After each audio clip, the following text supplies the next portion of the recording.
So, welcome to today's colloquium. It's nice to see people here. Let me remind you that we will not have a colloquium next week because there's no Thursday next week. And there will be a colloquium in 2 weeks. Okay, so John is going to introduce us. So it's my pleasure to welcome Thomas Koberda. So Koberda got his PhD in 2012 at Harvard. He was a student with Mullins. He works in geometric group theory. He did a PhD at Yale, and that's at postdoc from 2012 to 2015. So that's at postdoc at Yale, working for Minsky. And since 2015, he's been at the University of Virginia. He was a recipient of the Sloan Fellowship in 2017 and the Camille Dushenko Geometric Group Theory Prize in 2017. So, and you're going to tell us about groups acting on circles. Something like that. Something like that. Correct. Thank you all for coming. It's a real pleasure to be doing the colloquium here. So I'd like to talk about groups acting on manifolds. So I'll assume that they're always smooth.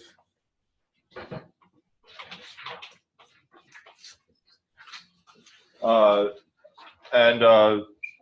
there are two questions that one can consider here. The first is, can they? And the second is how, in very broad terms. So what I mean by these questions is, so if you have a manifold M, so is there an injective homomorphism from G into the group of homeomorphisms of M? Of course, so sometimes such a map exists and sometimes it doesn't. And the question of how can have many different interpretations. One can try to classify all actions of a certain type up to some sort of natural equivalence relations. And one can also ask whether or not such injective maps still exist if one restricts the target to some sort of smaller group. For example, ones which are homeomorphisms which are differentiable, maybe twice differentiable, maybe analytic. So for what I'll consider here is, does G sit inside of diff K of M for some K greater than or equal to 1, and this means, of course, CK diffeomorphisms.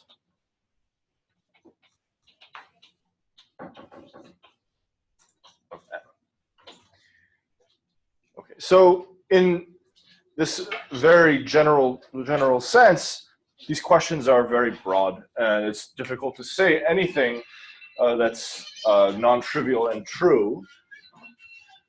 So I'm going to restrict my attention to really just two manifolds. So I'll restrict to the interval and S1, and consider the questions. So can a particular group G act on I or S1 by orientation preserving homeomorphisms?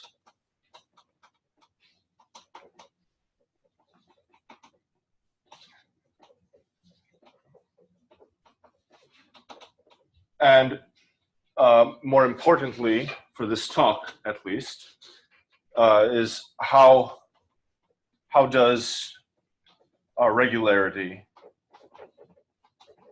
control the algebra of G?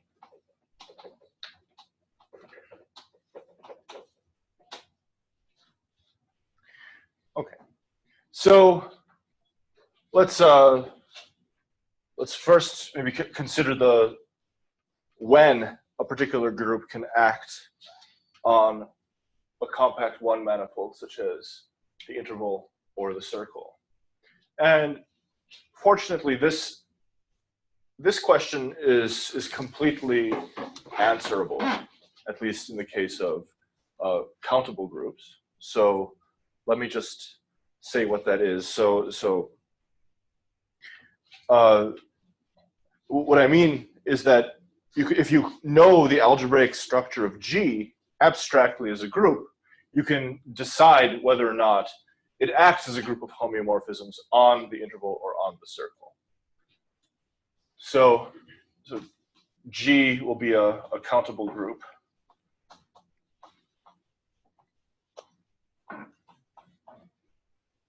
So there are these two folk theorems, which, as far as I understand, the first proofs of this to ever appear in literature were given by Andres Navas fairly recently, in the last 10 years or so.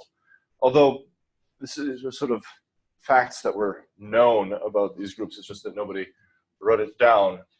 So this is actions on I and S1 come from orderability. So what does this mean? So a left invariant order less than or equal to on G is a total order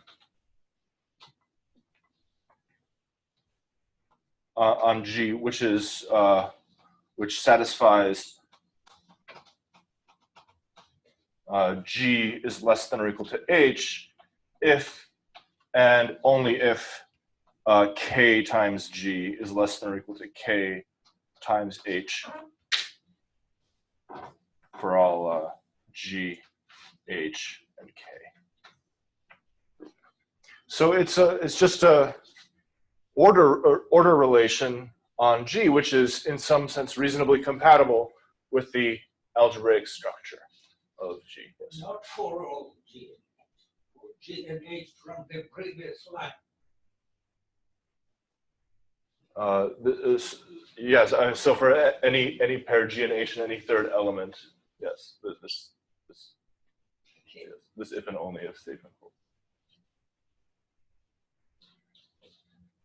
Anyway, so a cyclic order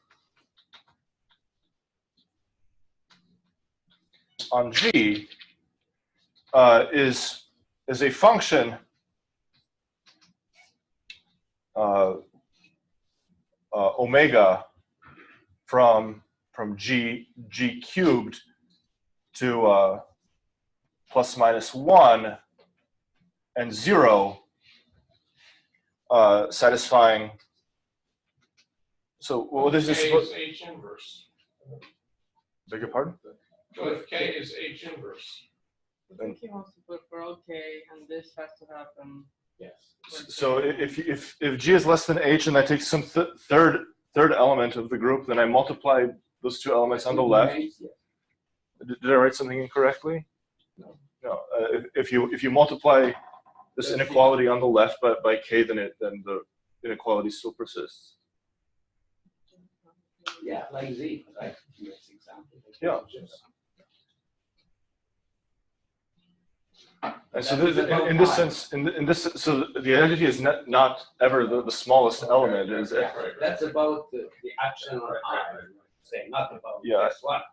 Yeah, I haven't stated what this has to do with group actions yet. Yeah, this may not exist. Of course, yeah. So finite groups. Yeah, so of course it may not exist. So a cyclic order is this function from triples of elements of G into this set of plus minus 1 and 0, satisfying omega of A, B, C is equal to omega of B, C, A. So it's invariant under cyclic permutation. And its transpositions invert it. So omega of A, B, C is equal to minus omega of A, C, B.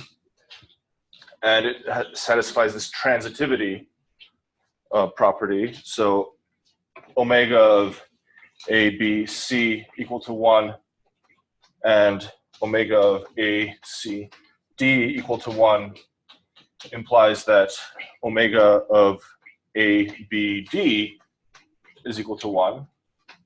And then finally, omega of A, B, C is not equal to 0 if and only if A, B, and C are distinct.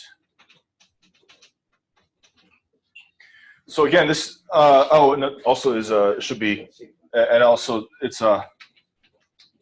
left invariant if omega of GA, GB, GC is equal to omega of A, B, C for all G, A, B, C.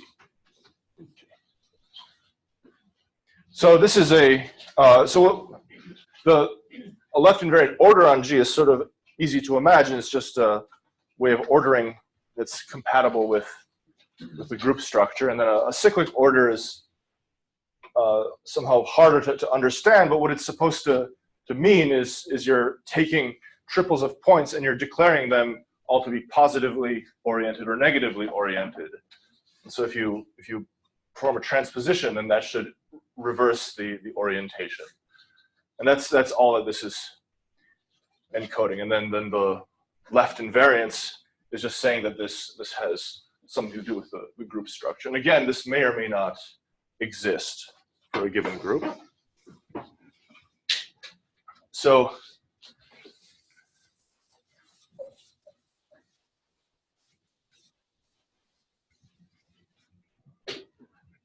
the folk theorem is that a countable group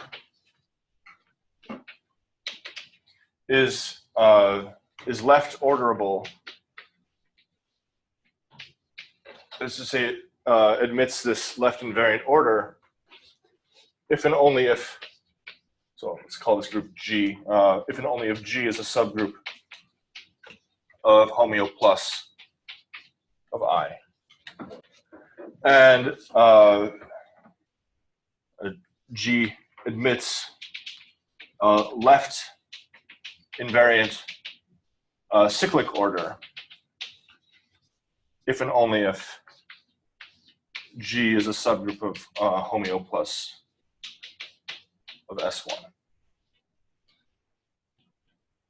So that's a completely satisfactory answer to this question of when can a group act by orientation preserving homeomorphisms on the interval or the circle in an entirely intrinsic way that doesn't make any reference to the circle or the interval. And let me just say that this fails if G is not assumed to be countable. So there are examples due to Azer Akhmedov and to Catherine Mann, which give examples of uncountable groups which admit left invariant orderings, but no faithful homomorphisms into the group of homeomorphisms of the interval. Okay, perfect. So that completely answers this question. So let's move on to what I'd like to concentrate on for the rest of the talk. So now the existence or non-existence, or the existence of a left invariant order or a cyclic order is now just going to be assumed. So we start with subgroups of homeomorphisms of the interval or of the circle. And we'd like to promote them to groups which act with higher regularity. So G is a subgroup of homeo plus I, or a homeo plus S1. So what you'd like to do is you'd like to smooth this action. So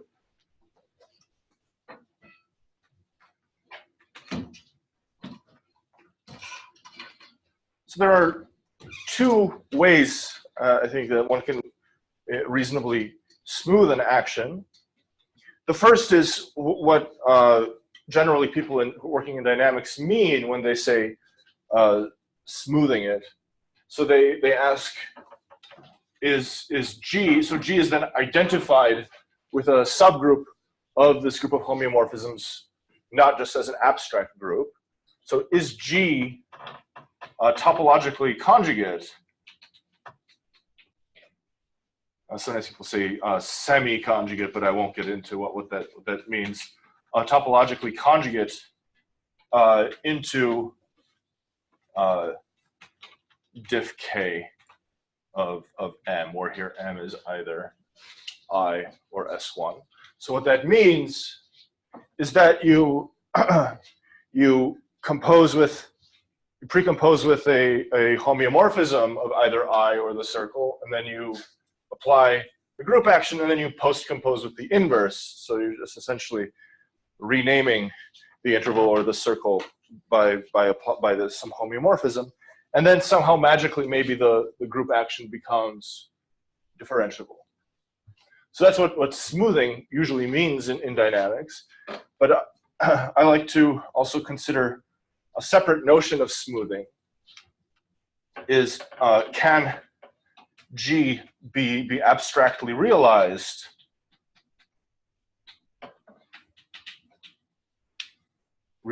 in diff k.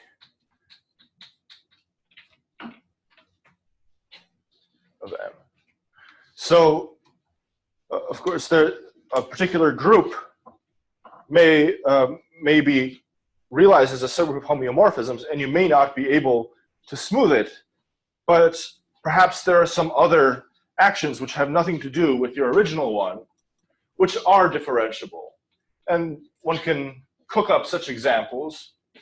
I won't get into that the difference between these too much. But then, so let's see some classical examples of smoothing of actions.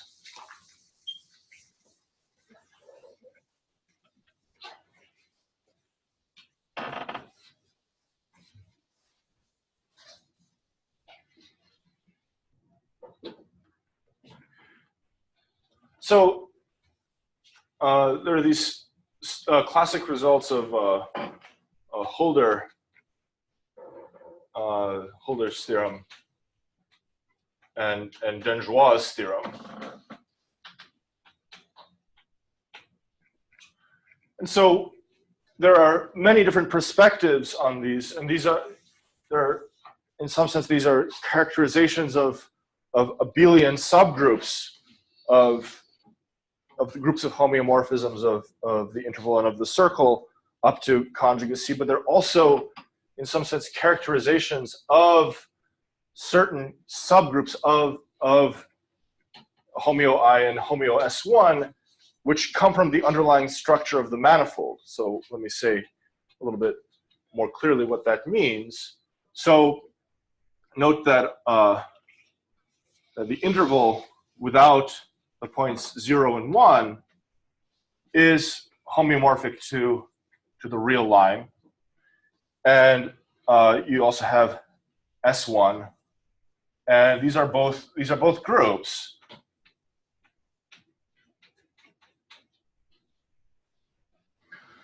And so what you can do is these groups act on themselves by left multiplication, which is just addition in the case of the real line, and rotation in the case of the circle. And then you can consider group actions which sort of look like addition or rotation inside of the circle, and ask, under what conditions are these actually the same as addition and rotation? So Holder's theorem, in its first approximation, says that if G inside of homeo I is homeo plus R, so I have to keep excluding the endpoints, acts freely. So that is to say that no non-trivial element of G has a fixed point inside of R. Then G is abelian.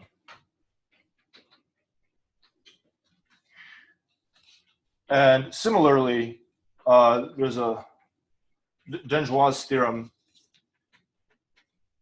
is the analog for the circle. So if G inside of homeo plus of S1 acts freely, then G is isomorphic to a group of rotations. So it's, in particular, it's abelian. So in this case, G is isomorphic to a subgroup of the real line. And here, G is isomorphic to a subgroup of the circle. But one of Denjois' classical examples, which also works in the case of Holder's theorem in a slightly different way, is that you can realize certain infinite cyclic groups acting on the circle with no fixed points, which are not rotations, or not even topologically conjugate to rotations. So this is what's called a Denjois example.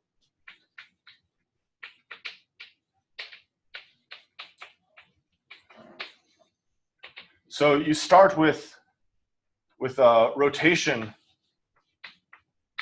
by theta. So this is from S1 to S1, and this is rotation by theta, which is an irrational multiple of pi.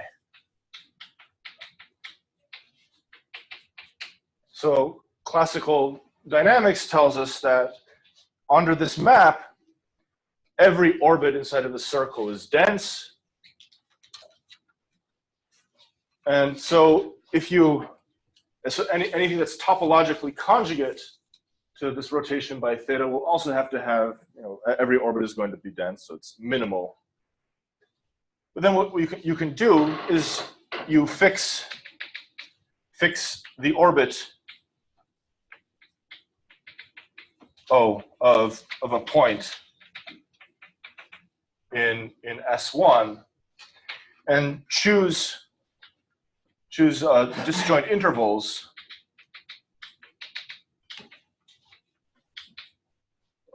say I sub j, where j ranges over the integers, such that the sum of the I sub j, the lengths of the I sub j's is less than infinity, so they converge. In their length, the sum of their lengths converges, and then glue in I sub j into S1 at the jth point in the orbit. And so what this does now is, so you've taken the orbit and you remove all the points in the orbit and you glue in these intervals. So you've inserted countably many intervals whose total length is finite. And so now what you have is this. How many intervals you have? Infinite many intervals. Yes. Okay. But their lengths tend to zero fast enough so that Yeah, because that's the disjoint. Yes, that's right. And so you've glued them in. You've replaced all the points in the orbit of this irrational rotation by. The orbit is dense. That's right. Yeah, and you replace every point in the orbit by this interval of finite length, Yes. and the result is going to be another something that's homeomorphic to a circle. Yes, and now you act on this new circle outside of this orbit. You just send a point to where it would have been sent by the rotation by theta, and you send the jth interval to the j plus first one by some arbitrary identification, which is orientation preserving. And the result then is now you have what's called a wandering interval. But any point outside this sort of orbit, Yes. it is on the union of these ij's, what you have inserted here. Because you put that one, and that covers completely the circle. No, because the complement is going to be a Cantor set. So the boundary of these I sub j's is going to be. Okay.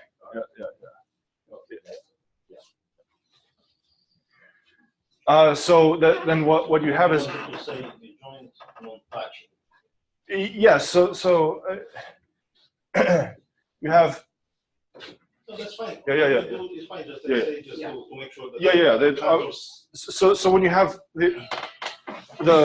the orbit is a disjoint union of countably many points. Was that closed? You may as well take. Want them to be touching it. Okay, I mean, so any 2 points of the orbit are different. So you're replacing a point by a closed interval. That's all. Anyway, so what you get is an action of an abelian group, an infinite abelian group, which has no fixed points. No non-trivial element has any fixed points inside of the circle. And so by Denjois' theorem, so you knew that any group which had no fixed, which acted freely on the circle, was isomorphic to a group of rotations. And this is indeed isomorphic to a group of rotations, namely the rotation by theta, which is an infinite cyclic group. But you have this wandering interval. So you have this interval so that every element of the group takes the interior of this interval off of it. And so any point in the interior of one of these intervals fails to have a dense orbit. And so the resulting dynamical system is no longer minimal. So it can't possibly be topologically conjugate to a rotation by theta. And so what Denjois' theorem part 2 says, so a refinement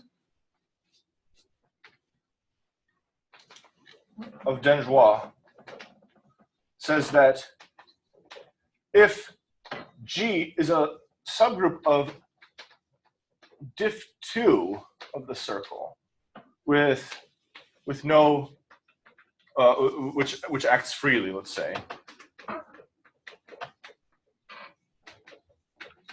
then G is topologically conjugate into S1 as a group. And similarly, for Holder, you have that if G is a subgroup of diff2 of R acting freely, then G is topologically conjugate into R as a subgroup of homeo. First statement, is it C1? No. That's a very good point. So Denjois gave examples. If you're careful about this construction, about the exact lengths that you choose and the exact ways that you identify the intervals, you can build this example to be C1. And so you can say something slightly weaker than diff2. You only need that the first derivative have bounded variation. And once that's true, then both this refinement of Denjois and of Holder both will hold. So that characterizes the group S1 as a subgroup of homeo of S1 and R as a subgroup of homeo of R. Okay, so there's that's sort of an example of what can happen with topological conjugacy and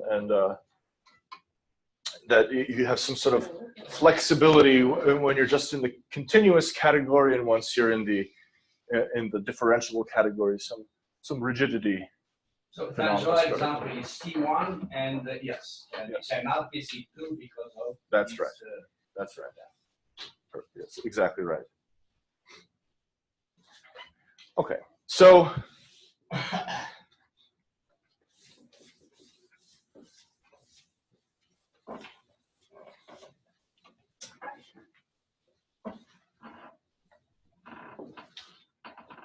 what I'd like to then maybe look at is this second thing that I just erased. So you start with a group G, which you know is a subgroup of homeo plus of M, and you ask, can G be abstractly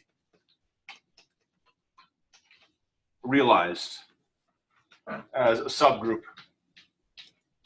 of diff K?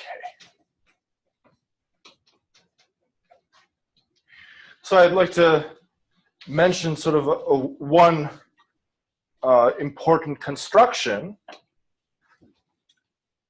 which is attributed to Gis often, although I suspect that this may have been known before. And it's the construction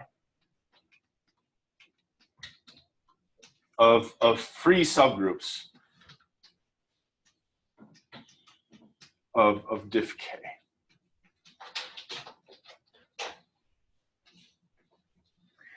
So if we start with diffeomorphisms of the circle or of the interval, it's not immediately obvious to see if that two given homeomorphisms, they generate a free group or not. And oftentimes they may not, but there are certain ways of abstractly building lots and lots of actions, where most of them end up being injective. So let me say a few words about that. So let F and G be elements of diff K of M, or homeo plus of M. So these are just arbitrary diffeomorphisms, arbitrary homeomorphisms, and we want to know, is this thing isomorphic to a free group or not? And as you might imagine, in general, the answer is no. I mean, you can, if you take, for example, two homeomorphisms, one is supported on the interval 0, 1/2, and is the identity to the right of 1/2. And the other one's supported on the interval 1/2, 1, then obviously these two homeomorphisms will commute with each other, and so they don't give you a free group.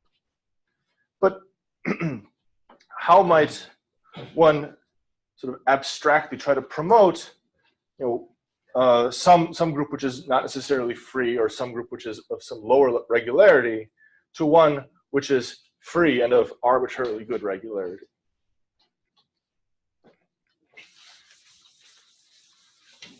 So this is something that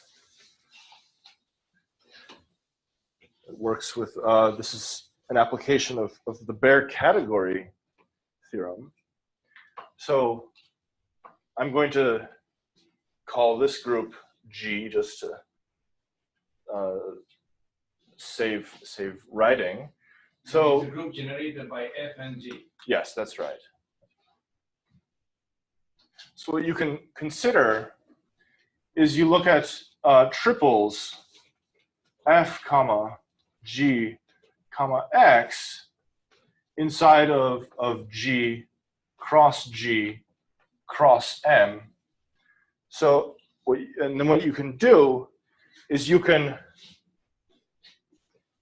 consider the subset Z sub W, so here W is a non-trivial element inside of the free group on two generators, and Z sub W is the set of triples F, G, X, such that if you substitute F and G as generators of the free group and you apply it to X, you get X back.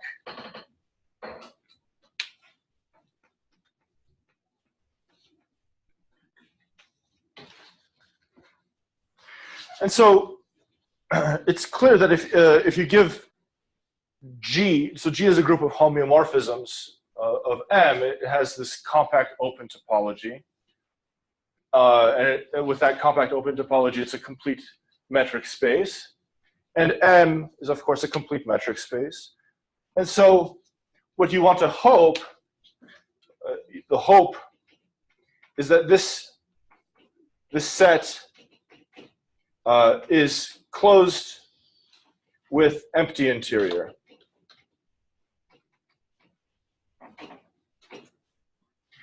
And so then what that means is once you show something like that, then for a generic choice in the sense of the bare category theorem of triples F, G, and X, you have that any element in the free group, you apply W, and you substitute F and G for the two generators, and you apply it to a point X, that is not going to be equal to X. So it says that basically any triple of F, G, comma, X not only gives you a free group, it also gives you a free orbit. So almost every point inside of M witnesses the fact that F and G generate a free group. And so the fact that this is true is sort of amusing, and it's fun to notice this because it shows you how flexible homeomorphism groups really are. So what you do is you start with X, which is X0, and then W of F and G is something. I mean, it's like WK minus 1 all the way to W1, where each WI is equal to F inverse G or G inverse. And then, so X is some point, and then you act on the left, and you sort of trace out the orbit of X. And here you get, this is W1 of X, which is, I'll just call it X1, and similar, so W1 to Wi applied to X will be Xi, so then maybe X2 is over here, and X3, and so on. So it bounces around, and by some sort of induction, you can assume that you've chosen some minimal K so that you have xk minus 1 over here, and then wk takes you back to x, and it closes up the orbit. But now, since this orbit is some finite discrete subset of M, all you have to do is modify the value of this last generator at x minus 1 just a little bit without affecting any of the other points in the orbit. And then that shows you that a small perturbation of either F or G gives you a pair F comma G comma or triple F G X, which is not contained in ZW. And so then that's what all you need to do to prove bare category. And so that gives you one way that you can take, if G is free, you can abstractly realize it in a zillion ways inside of a homeomorphism group or a diffeomorphism group. But with groups which are more complicated than free groups, you don't have this sort of leeway. So let me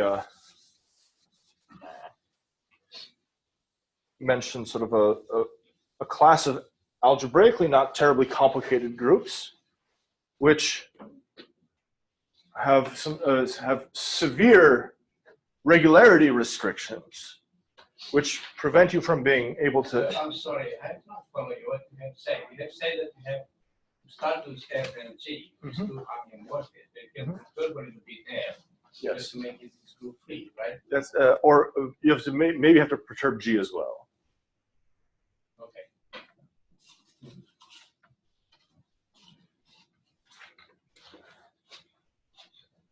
Okay. So now let's consider the class of nilpotent groups.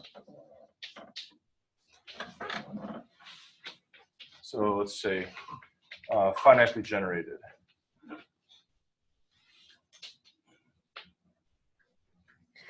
So if you consider at least torsion-free nilpotent groups, then it's a very easy exercise to prove that they are, in fact, always left orderable. So torsion-free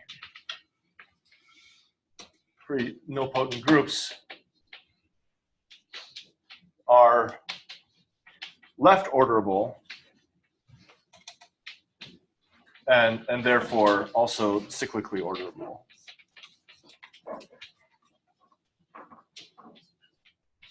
So by the way, this is something I glossed over and didn't mention, that if you have a left invariant order always gives rise to a cyclic order. Or if you want to view that from the point of dynamics, if you have a group of homeomorphisms of I, you just glue the endpoints of the interval together and you get an action by homeomorphisms of the circle. And the cyclic order was this function defined on triples. So you can define omega of a triple to be positive if you have and you can build this out of a left invariant order. You define omega of A, B, C to be +1 if A is less than B is less than C. That gives you you can check that then you in fact get a cyclic order. So torsion-free nilpotent groups are always left orderable, and this follows from sort of this general thing that if you have an exact sequence of groups, G maps to K, maps to Q, maps to 1, and if this is a left orderable or even cyclically orderable, well, this is if this is left orderable and this is either left orderable or cyclically orderable, then this resulting group is either left orderable or cyclically orderable, depending on whether Q is left orderable or cyclically orderable. So, I mean, you can use this to prove that nilpotent groups are always left orderable. And then, much less obviously, there's a theorem of Farb and Franks that says that, also independently Jorquera, which says that if n is finitely generated and torsion-free nilpotent, then n is a subgroup of diff 1 of I and of S1 also. I'll try it as diff 1 of I. And so these are rather difficult actions to construct. There are some analytic things that one has to prove about such actions, and so you cannot hope that a general construction like this. So you go from a left order or a cyclic order of Q and an arbitrary left order on K, and you combine them in some way to get a cyclic or left order on G, and it's very unreasonable to hope that such a thing will give rise to in this magical way to some homeomorphism action on the real line, which is differentiable, and it usually doesn't. And so it's very hard to expect that this will even be conjugates. So given such a nilpotent group action, it's unreasonable to expect that it will be conjugate into diff1. But it is possible to prove that abstractly, at least, you can find actions inside of diff1. And as for higher regularity, things get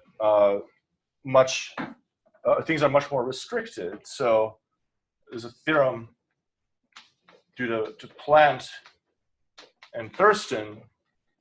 So this is from this is quite old. This is from 1976. So these guys were studying holonomy of foliations. So that's very intimately related with dynamics in one dimension. So what they said is that if n is a subgroup of diff2 of I and nilpotent, then n is abelian. And that also holds with I replaced by the circle. And so regularity seems to have, in this class of groups, for nilpotent groups, it appears to have a dramatic effect on whether or not you can find abstract faithful actions. So, my goodness, that's the time. Why don't I end with giving sort of a fairly recent development of another class of groups where regularity greatly affects the availability of abstract actions which are faithful.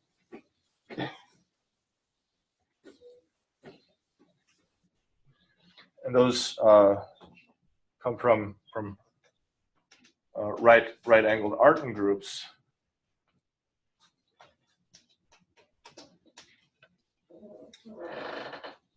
So here gamma is a finite graph,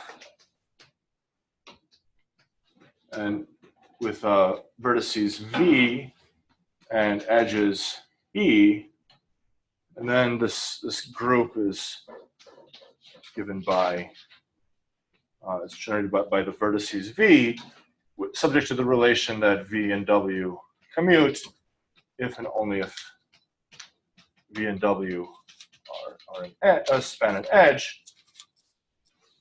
And then if you want to understand how regularity affects things, at first they seem very similar to nilpotent groups. So first, A of gamma is always left orderable. A of gamma always embeds inside of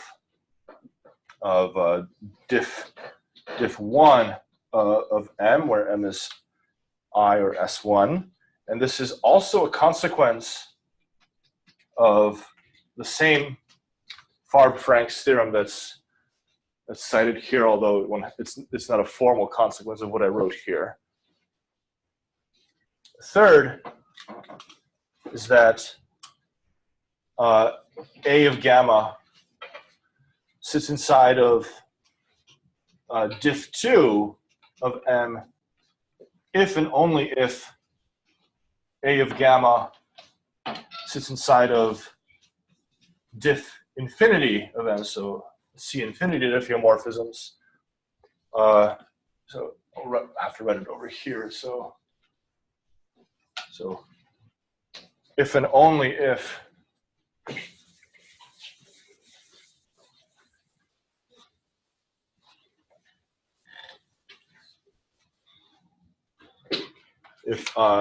A of gamma is isomorphic to a direct product, A of gamma 1 cross A of gamma 2 cross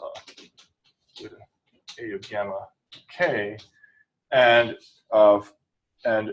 A of gamma I for each I is isomorphic to Z to the N1 free product Z to the N2 free product Z to the N sub K of I. So it's A of gamma has to be a direct product of free products of free abelian groups. So it's a extremely limited. If you think about what these are as graphs, I mean you can take singleton vertices and you can get complete graphs, and you can take disjoint unions of complete graphs, and you can take joins of disjoint unions of complete graphs, and there's nothing else. And one more level of regularity. This is due to Akhmedov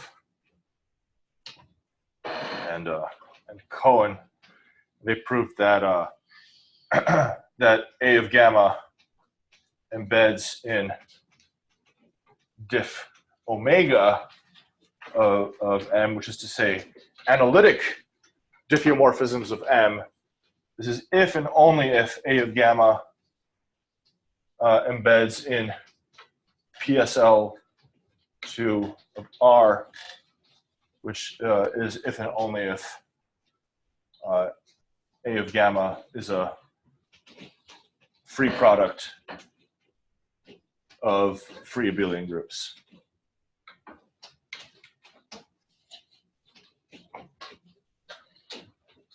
So regularity can affect algebra in sort of other obscure ways, it seems. Maybe this is a good place for you to stop.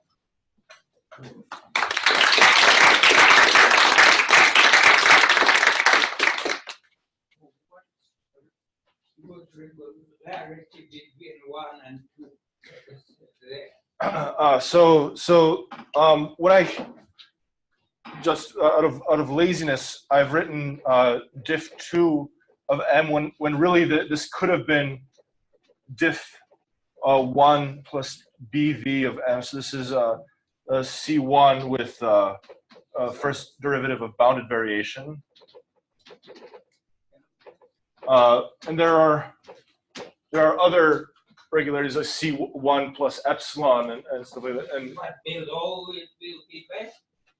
so below, if you don't assume this, then you're essentially in the C1 case. You said that in Yeah. Chandra case. Yeah. Yes. So I don't know exactly what Holder exponents affected the Denjoy example, but if you assume that the first derivative of the diffeomorphism has bounded variation, then the Denjoy example is a free action to topological conjugacy. Yes. What about between C0 between homeomorphism P1? I have not got it, but you have said it. I didn't say anything. I sort of took that as a gap that I don't know. It's not. Yeah. Because it's sort of suggests this theorem.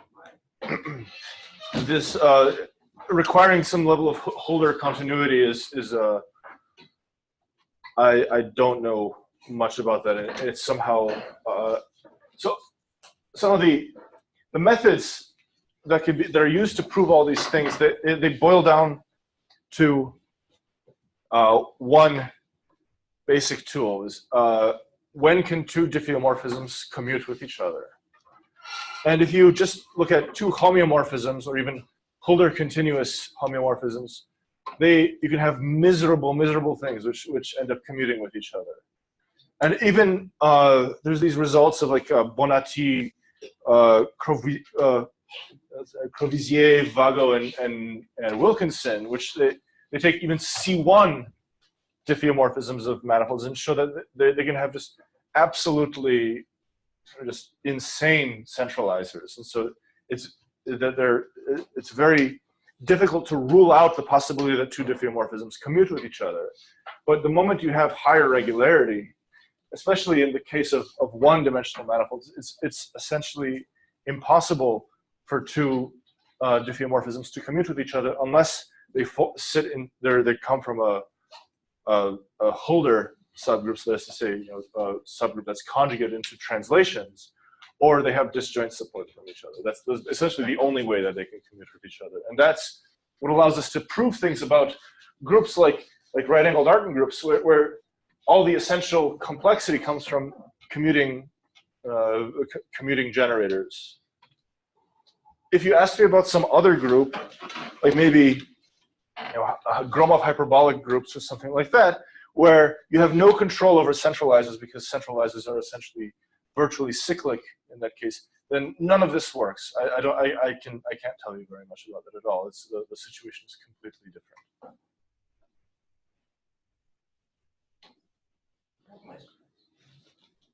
We have all these theorems now about many groups embedded in right-angled Artin groups. That's So right. They're all subgroups of homeos and. That's right. Yeah. So that's an extremely good question, right? So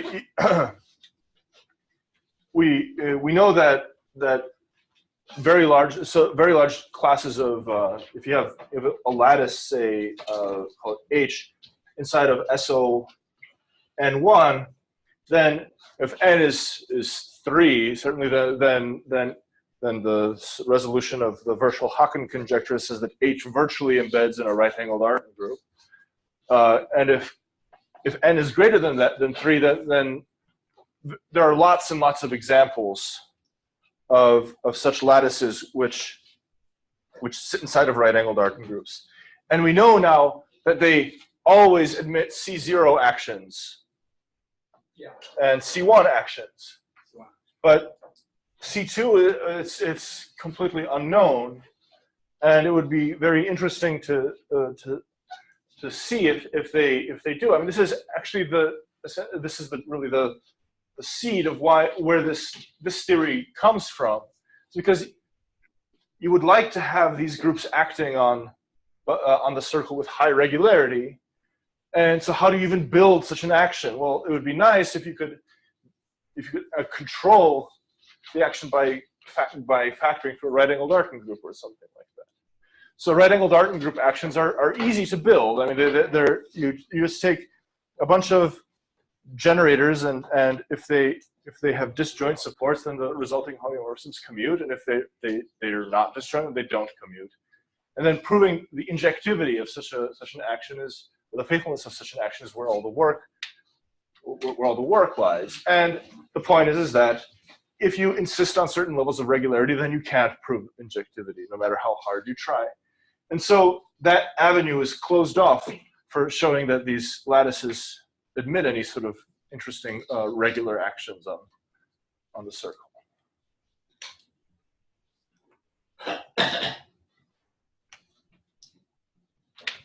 More questions? Or? So let's thank Thomas again. If anyone's interested, we'll be going out for dinner around Cyclic, mathematics. Let me know if you're planning on that.